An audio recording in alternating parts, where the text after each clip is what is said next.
aqui com mais um Papo Suprem, um programa da TV Suprem, veículo de comunicação da União Planetária, pioneira em comunicação positiva no Brasil. Você pode acompanhar nossa programação no canal Suprem, no YouTube ou no canal 2 da NET TV. E hoje temos o privilégio de entrevistar Andréia Brilhante. Vamos falar dos desafios de uma carreira de sucesso. Bem-vinda, Andréia. Muito obrigada, Luana. Uma grande oportunidade de transmitir um pouco de conhecimento sobre essa área tão importante para todos nós, né? Cada um tem a sua carreira e tem os seus desafios pessoais. Andréia, tenho certeza que vai ser lindo. Bom, Andréia é administradora com especialização em marketing e gestão de pessoas, mentora de gestão de carreira há mais de 10 anos, diretora da empresa Brilhante Desenvolvimento e Gestão e professora universitária de Psicologia Organizacional e Governança Corporativa. Andréia, gestão de carreira, carreira de sucesso. Como é todo esse processo? Como lida com tudo isso? As pessoas chegam até você para trazer uma questão e você trabalha com os processos de carreira. O que são esses processos? Como se dão? As pessoas em cada momento da sua carreira possuem desafios diferentes. Quando você inicia um desafio, no meio da carreira um desafio, quando vai fazer uma transição de carreira. Então, dentro de carreira nós temos vários tipos de processos. E o processo formatado, estruturado de gestão de carreira, normalmente são mentores que, por sua experiência e conhecimento, conseguem ajudar essas pessoas a alcançarem um objetivo específico. Então, isso é um processo estruturado de gestão de carreira.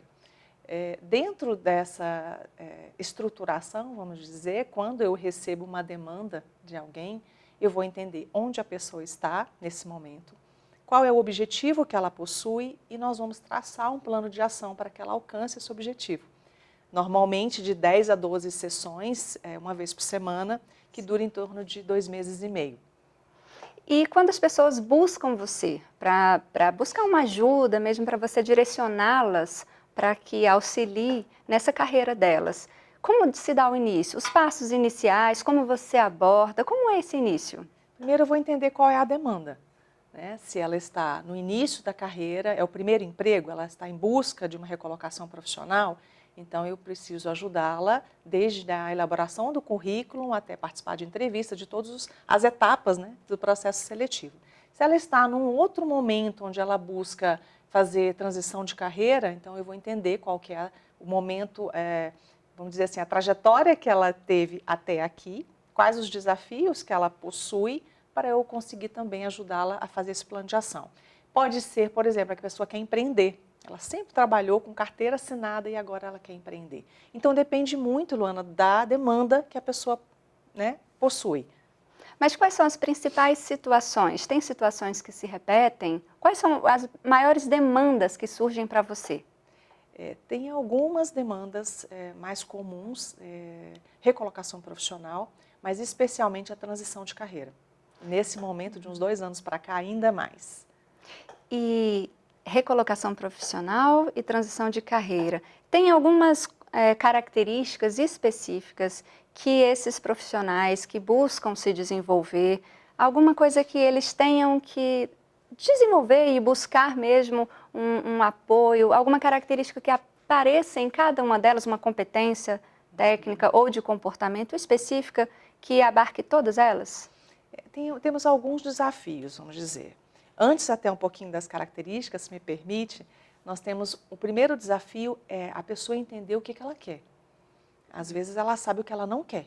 Então, eu não quero mais trabalhar com isso, ou eu quero um emprego, mas ela não sabe exatamente qual que é o objetivo específico. Estão perdidas.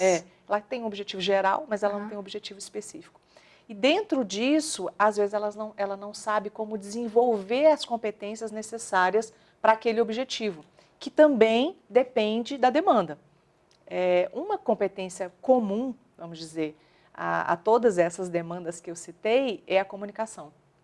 De que forma eu vou me comunicar para procurar emprego, de que forma eu vou me comunicar para começar a empreender, eu procuro quem, eu faço o quê, e a comunicação é uma das competências mais requeridas pelo mercado e mais necessárias para o desenvolvimento dessas pessoas.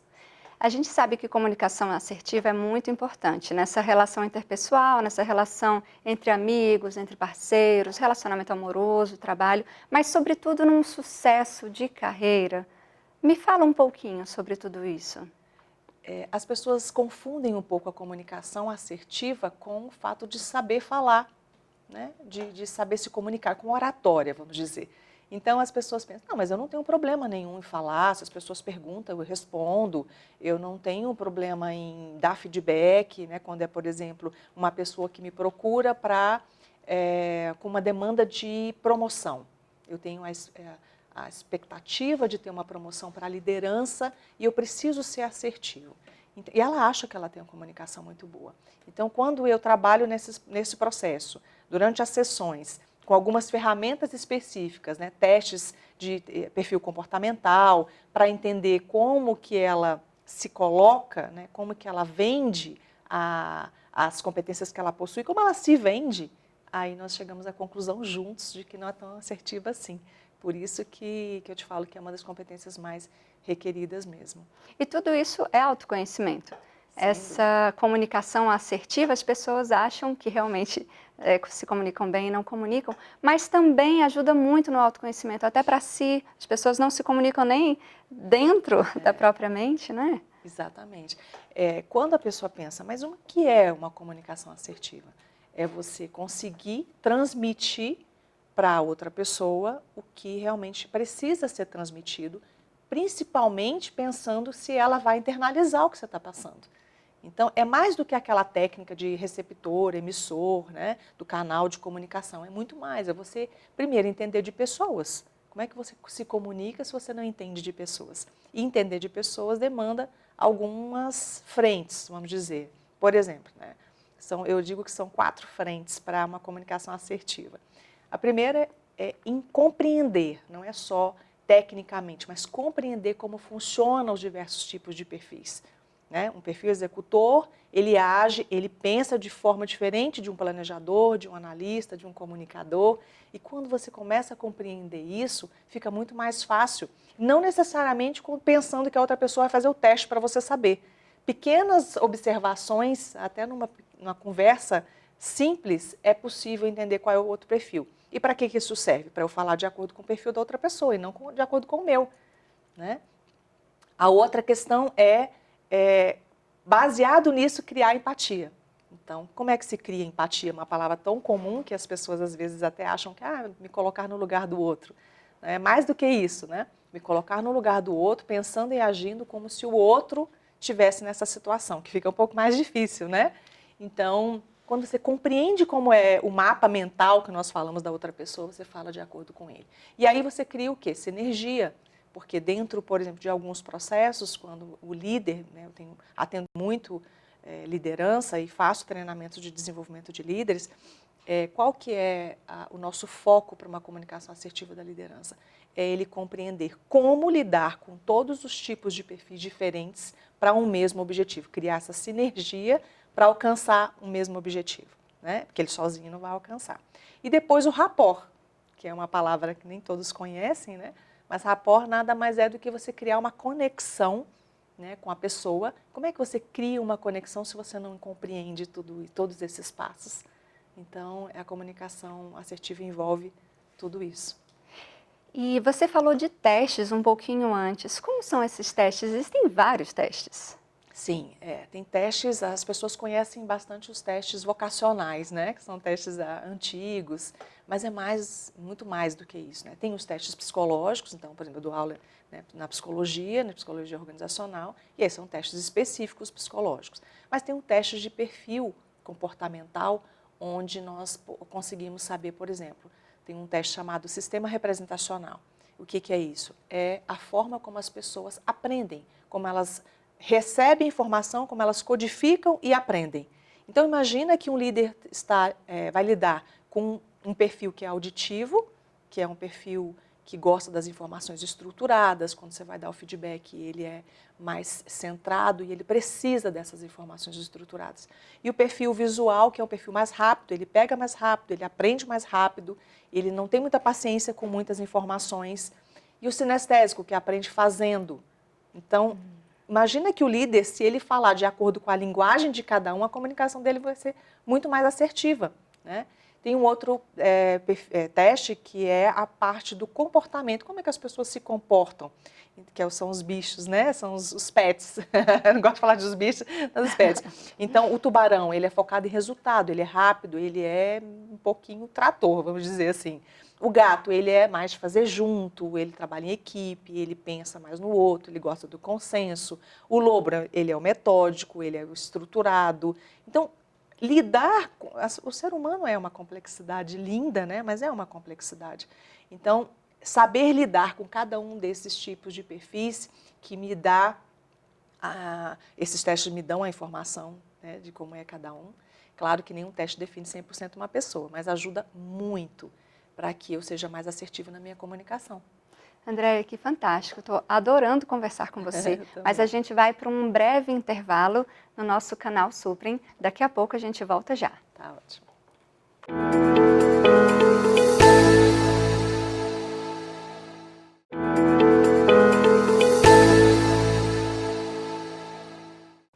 Estamos de volta com o nosso Papo Suprem, sempre um papo elevado. E dessa vez conversando com Andréia Brilhante sobre os desafios de uma carreira de sucesso.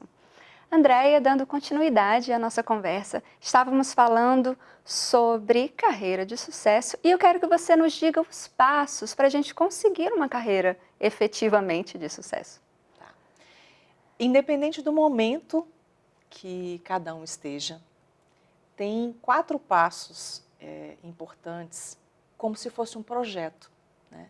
A sua carreira é um projeto. Então, dentro de projeto, você tem planejamento, organização, execução e acompanhamento, né? Que é o controle, como se fosse um evento. Quando trabalha com planejamento, é pensar onde eu estou, onde eu quero chegar e o que eu preciso fazer. Uma boa dica, né, para quem está nos ouvindo, é pensar o que eu quero ser e o que eu quero ter no prazo de 1 ano. Depois, uma outra pergunta é, o que eu preciso fazer para alcançar isso? Por que 1 ano? Porque ali a pessoa já tem uma noção da demanda que ela tem, das competências que ela precisa desenvolver. O que eu quero ser e o que eu quero ter? Eu tenho todas as competências para alcançar isso? Você olha e fala, nossa, não tenho. Então, aí você começa, tá, o que eu preciso fazer nesse momento? Quando a pessoa pensa numa carreira, fica muito grande. Então, vamos pensar em dividir por etapa. Se eu estou buscando uma recolocação profissional, eu tenho que pensar. O primeiro passo é, o meu currículo ele está pronto? Dentro do planejamento, né? Não está pronto. Mas eu quero o currículo para quê? Eu vou fazer o currículo para quê? Eu quero fazer um currículo para qualquer área, ter uma área específica. É lógico que, por isso eu trabalho com mentoria, um mentor ajuda a estruturar esse pensamento, porque às vezes são muitas informações. O que acontece, por exemplo, na recolocação profissional, que as pessoas começam a mandar o mesmo currículo para todo mundo, para todas as empresas, e não conseguem um emprego. Então, a parte de planejamento ela é muito importante. A parte de organização. Pronto, se eu já sei o que eu preciso, eu já sei os canais que eu vou utilizar para conseguir evoluir para o próximo passo, né, dentro de recolocação, estou dando um exemplo específico, dentro de recolocação, então, se eu tenho o currículo, se eu tenho que fazer um network, né, rever o meu network, então são os passos para você organizar, né, o próximo degrau, vamos dizer assim. E a execução é colocar em prática isso. Eu vou ligar para as pessoas, eu vou mandar os currículos, eu vou fazer adesão a algumas plataformas de recolocação profissional, eu vou entrar em contato com o mentor, então isso é a parte de execução. E o acompanhamento é você ver, isso está dando certo? Se não está, então preciso rever alguns passos. Então esse foi um exemplo que eu te dei, né? Então vamos pensar num outro exemplo. Você quer que eu fale de algum outro processo de gestão de carreira? Sim, por exemplo, antes desse processo de gestão de carreira, quando a pessoa está completamente perdida, Ela não sabe nem para onde vai ou o que quer. Como você aborda tudo isso? Exatamente no planejamento. Se ela tem uma mentoria, naturalmente eu vou fazer todos os testes, perguntar. Eu vou lá, às vezes, na infância, o que você gostaria de fazer se você não tivesse que trabalhar por dinheiro? Entende? Então, tem inúmeras ferramentas. Eu vou descobrir dentro de uma roda de competências, né? Eu me formei, por exemplo, sei lá, eu sou bacharel em Direito, eu quero ser uma advogada. Quais são as competências que você precisa para um advogado? O que você acha que precisa? Aí tem uma roda com 10 competências, a pessoa vai listar essas competências e eu vou perguntar, de 1 a 10, onde você está em cada uma dessas competências? Aí ela vai descobrir o que ela precisa desenvolver. Então, ela fala, nossa, isso aqui é uma coisa que eu não tenho, eu preciso desenvolver. Então, dentro do plano de ação, tem ações para que ela desenvolva essa competência, né?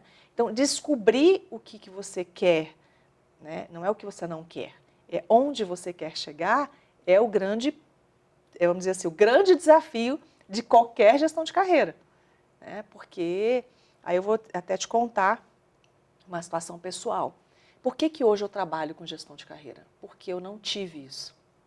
Então, eu comecei a minha carreira fazendo o que eu precisava fazer para ter o dinheirinho no bolso para ajudar a sustentar minha filha. Então, eu fui recepcionista de eventos, porque era uma oportunidade, né? Eu tive filha muito cedo, com 21 anos. Então, eu fui, como diz a vida, foi me levando. E eu descobri, depois de 15 anos, que eu fazia o que eu não queria fazer. Então, descobrir o que você quer fazer é o primeiro passo para quem está perdido. E, às vezes, em processos até de transição de carreira, por exemplo, você acha que você sabe, e muitas e muitas vezes, Luana, a pessoa vem sabendo o que é. E 2 sessões ela vê que não é exatamente aquilo. Porque ela quer se livrar, que foi o que aconteceu comigo, ela quer se livrar daquilo que ela faz, mas ela não sabe onde ela quer chegar. Por isso que é tão importante um profissional para ajudar nessa área. É muito. Só que as pessoas não querem investir. Elas não querem, às vezes, não é nem investir só financeiramente, Luana. É investir o tempo, é investir energia, né? Porque as pessoas não querem pagar o preço em todos os níveis, né? Preço, valor, claro, monetário também. Mas eu já fiz processos sem cobrar, né? Gratuitos mesmo, de bônus, e a pessoa não quer pagar o preço, porque nesses processos eu encontro com a pessoa numa semana, eu defino com ela um plano de ação e tem algumas atividades, eu chamo de para casa, né? Então, esse para casa, ela precisa fazer essa atividade, se ela não tem milagre, né? Então, a primeira coisa que eu falo para ela, não tem milagre. A pessoa chega para mim e fala assim, olha, eu quero mudar de carreira mês que vem, porque eu não aguento mais o que eu faço. Ou então, eu quero conseguir um emprego mês que vem. Então, por isso que eu te falo, a parte de planejamento é muito importante. Depois, eu ajudo a organizar o que nós planejamos. Aí parte essa terceira etapa é muito dela, né, de execução. E depois eu contribuo também com acompanhamento. Depois de 1 mês, depois de 3 meses, eu volto a fazer uma sessão com elas. E especificamente você falou sobre transição de carreira. Como se dão esses passos para uma transição de carreira? Como você procede com tudo isso quando elas chegam até você querendo mudar? As etapas são as mesmas, planejamento, organização, execução, né, e acompanhamento. O que muda é que eu tenho que me aprofundar um pouco mais, porque normalmente quando ela quer fazer a transição de carreira, ela já está decidida por algum motivo, ou porque ela está cansada do que ela faz, ou porque ela guardou um dinheiro e ela teve na cabeça dela a vida inteira que ela quer empreender, né? Então ela acha que o dinheiro é o suficiente porque ela pode empreender. Então eu tenho que resgatar, fazer um resgate de autoconhecimento, né? Ou incitar para que tenha esse processo de autoconhecimento, para que ela descubra realmente se ela vai ser feliz nesse processo de transição de carreira. Porque às vezes, Luana, não é mudando a carreira que ela vai resolver aquele problema que ela acha que ela vai resolver, né? Às vezes é uma questão muito pessoal, né? É algo interno que ela acha que se ela mudar de carreira vai resolver o problema. E nem sempre vai. Então, embora eu não trabalhe com terapia, né, com processo terapêutico, eu digo que acaba sendo um processo terapêutico, né? Não como um psicólogo. Porque ela vai me contar a vida dela, ela vai me contar os traumas que ela teve, às vezes, até na própria carreira, e por isso ela acha que se ela tiver um próprio negócio, ela não vai ter mais esse tipo de problema, porque ela não vai ter mais chefe, e na realidade não é assim, que acontece, né? Então, o processo de transição de carreira, para mim, é o mais desafiador, porque a pessoa, às vezes, está no momento ou muito animada, muito motivada, e às vezes, eu colocar ali na mesa as questões, ela pode se desmotivar e falar, nossa, mas eu já estou decidida, eu quero só que você me ajude, né, a alcançar. Ou então, ela está muito desmotivada. E a gente descobre, às vezes, nesse processo, Luana, que ela tem que fazer um processo de terapia conjunta. Porque não sou eu que vou trabalhar essa parte, né, pessoal e de traumas, enfim. Então, isso pode impactar muito na gestão de carreira nesse processo de transição.